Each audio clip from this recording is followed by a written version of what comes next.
Hello, Cathy. First of all, congratulations on finishing your first speech. And I have to say, you doesn't look like a new member into our semester. You're super confident, and I like that.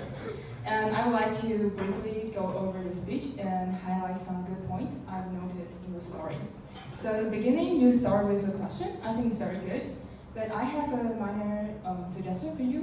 When you mention a question, maybe you can stop for 3 more seconds to make the audience to think. And I really like it because your questions are very engaging, and I think it's very close to our daily life. And also then you mentioned about your academic pressure, because you have tutoring jobs and you have to strike a balance between the courses and the jobs. And then there's a turning point in your second part. You said this kind of pressure actually causes some problems. And I really like when you state a sentence, it's a really terrible vicious cycle. And you actually put different stress in the sentence, and I really like it because you pause between the words. It can make the audience go like, oh, this is actually a very important question, important problem. And then you said you spent a lot of time to study, but in the end you feel like you got nothing. And this made you ponder, like, what should you do? And in your third part, you said you decided to change. And you started to change your hobbies, and you even got like an Instagram account. And that became your motivation.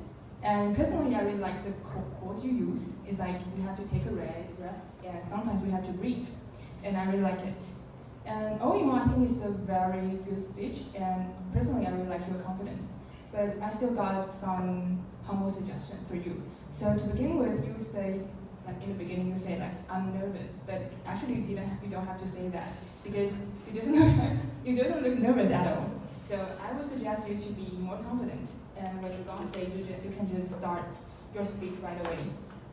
And then the second suggestion would be, I mentioned before, the questions I mentioned before. And then I noticed that when you're on stage, you only stay at the same spot, but like the stage is very big, so maybe you can try to walk more from this side to that side, try to make the audience feel more engaged.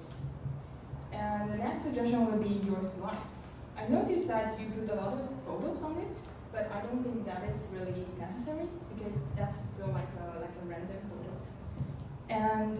But in the end, you put some quotes on your Instagram account on the slide, and I think that's a good usage of slides. But like before that, I think you don't have to use the photos. You can just you can just speak about that. You don't have to use the words, because sometimes it will be like a little bit distracting. And the last thing, I'm not really remember about that, because I think you say thank you in the end, right?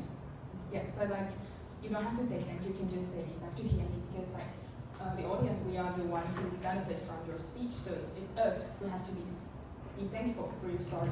So next time you can just say back to Tiani, and I think that will be a good ending. And all in all, that's a very good speech, and I'm looking forward to your growth in the future. Thank you.